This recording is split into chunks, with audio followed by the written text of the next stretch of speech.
Matty Johns joins us on a Thursday afternoon. Back-to-back days with Matthew. How are you, mate?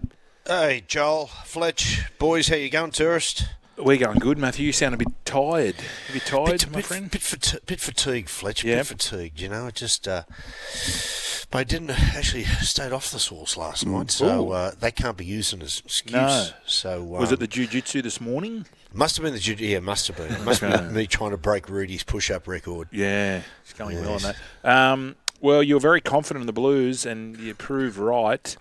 It probably the score doesn't indicate how dominant we were, though, does it?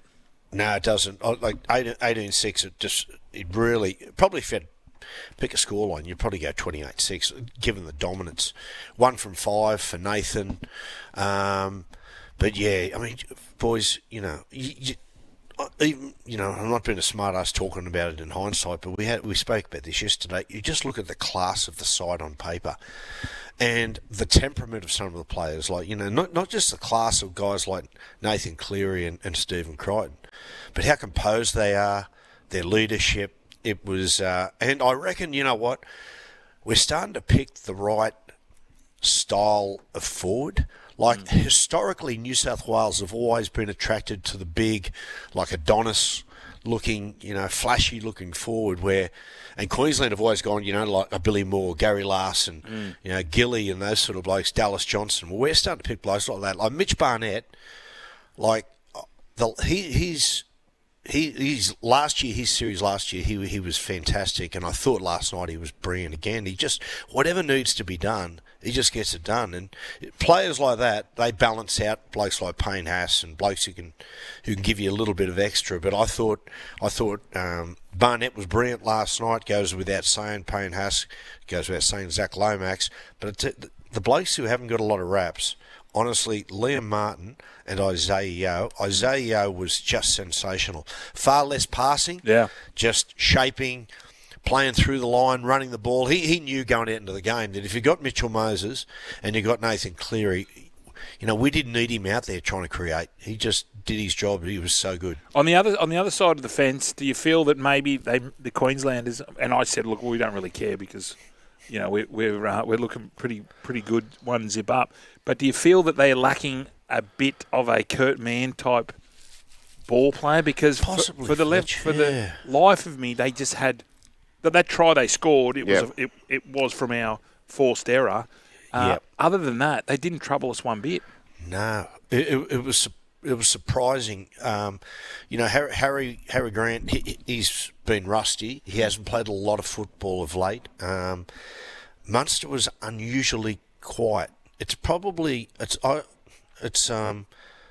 the quietest I've ever seen Munster in a big game, to be honest. And DCE hasn't been in great form. He's had a lot going on. There's of course people now saying that you know that he should be dropped for Tom Dearden. I don't know whether they'll do that. But you know, fellas, I tell you the thing that blew me away, and I reckon sort of encapsulates last night, was that Spencer Leniu, all the talk going in was that, mate, he was that you know, the crowd were going to give it to him, the Queensland team were going to sort him out, and when he went onto the field, and Spencer was giving it to the crowd before he went onto the field, stood at the back fence, and you go, okay, here we go, and bugger me, they deliberately kicked away from him. I could not believe that. That blew me away, that a Queensland side in Queensland would not, like, it was like organising a fight and then not turning up. Yeah, well, I feel that was the journo. I mean, the media were really making a meal of it. I was thinking when he didn't do it, I thought the same as you, Matty. I thought, oh, look at him. It looks bad. But then I had a look, and it was probably a wrap for him because he is so hard to tackle.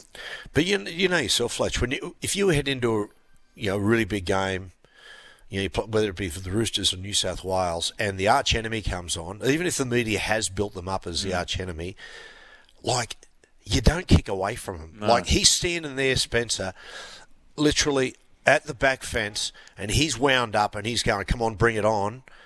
Like, that was a victory for Spencer. Yeah.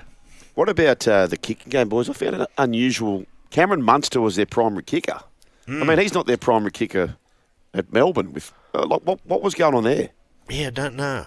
They've just out of sorts. I saw Harry jump out early in the game and sort of put a kick in that didn't make sense. There were a number of their players that were off their games. There's no look.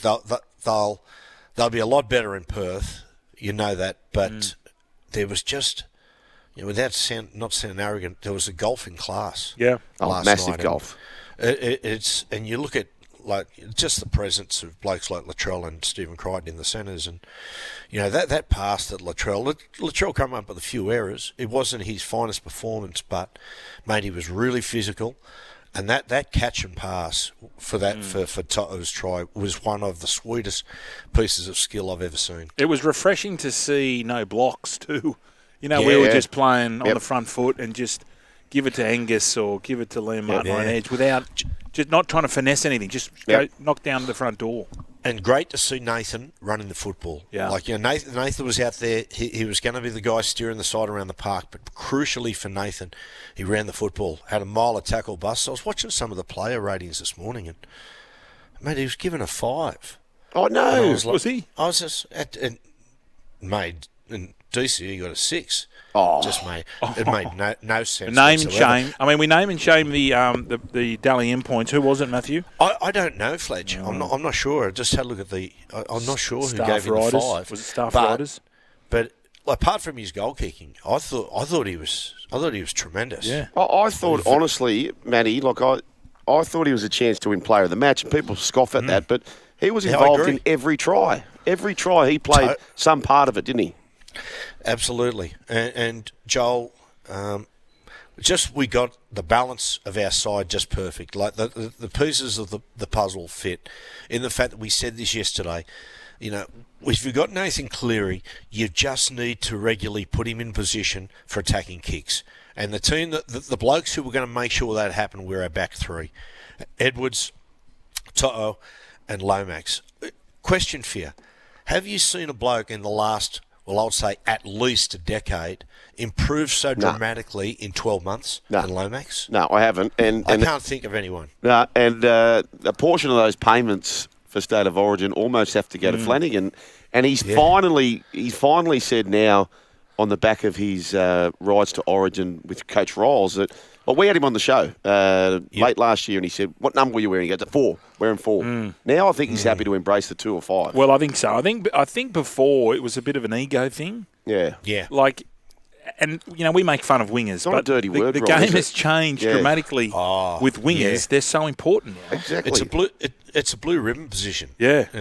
Very often. Matthew, we're not going that far yet. Yeah, I know. Sorry, it's they put it this way: they're just not a joke anymore. No, that's right. But and at club level, for the main part at club level, the centre is a tough grinder. Leading kick chases. Just doing a lot of that dirty work, and the wingers, they do the kick returns. They got the ability to roam around the field. Yeah, so it was a great performance. Queensland, interesting. They couldn't get going. There was a period, probably 15 minutes before half time. They had a really good 10 minutes where they were shifting the ball to their right, and they were in that period. To'o and Latrell were having a little bit of trouble, defending as a combination. They caught him out a few times, but the second half they never went there. The second half they just kept going to their left, and I'm certain. And we said this yesterday. They're trying to catch out Lomax, because Billy's done this before. Billy was the mindset that Lomax puts so much work into his attack and his yardage that the defence side of things suffers, that he loses focus there. But I thought if that was the game plan, they tied themselves in knots. What about Kalyn? What did you think of his performance? Probably a performance that typified the whole team's performance. Yeah. Probably, he wasn't given a lot of opportunity. Looked dangerous, of course, but just couldn't impact. I'm just wondering what they do. Would they bring Reece Walsh back? But I thought Kalyn went okay. I thought he was on the back foot. He was solid. He was. He was solid without being brilliant. I just don't know. I don't know. I sort of want them to aim up in game 2, which they will. Yeah, I do too. Because I don't want it over. You know, the bloke who scared me the most, boys, was Nanai. Yeah. Nanai, I've never seen Nanai play so emotionally. Yep. Emotionally, he was right up for the contest. Mate, one thing about Perth suits us down to the ground. Yeah, quick. Dry, fast track. Mate, we'll be able to move the ball around the park, get the ball to Latrell and Stephen Crichton nice and early. So I think we'll be even more dominant in Perth. I did like it when Andrew, your brother, said to Nathan, "Oh, mate, what was going on with the balls? You know, there's something wrong with the balls." And he goes, no. Nathan goes, "No, I just, the balls were fine. I just couldn't kick." So, Darryl, I just stuffed up. Yeah, Disney. Rick Disney. Yeah, that was mate, because boys, I tell you what, as much as I was happy the boys won, I picked New South Wales to win by 14 points. Yuck. That last kick at the end there, I left the room. I said, I'm not going to watch this. And then come back out, and I said, did he kick it? They said, no, he missed. Oh, the worst part. Lomax.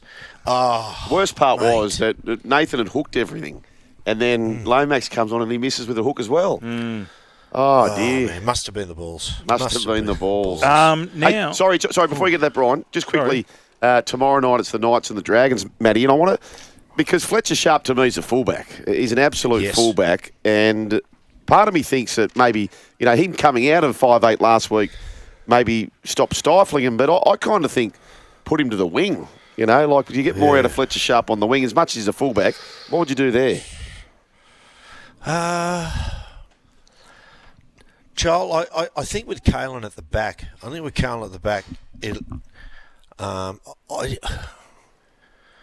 think they've got to work out. I like him at the moment. As you said, fullback's his spot.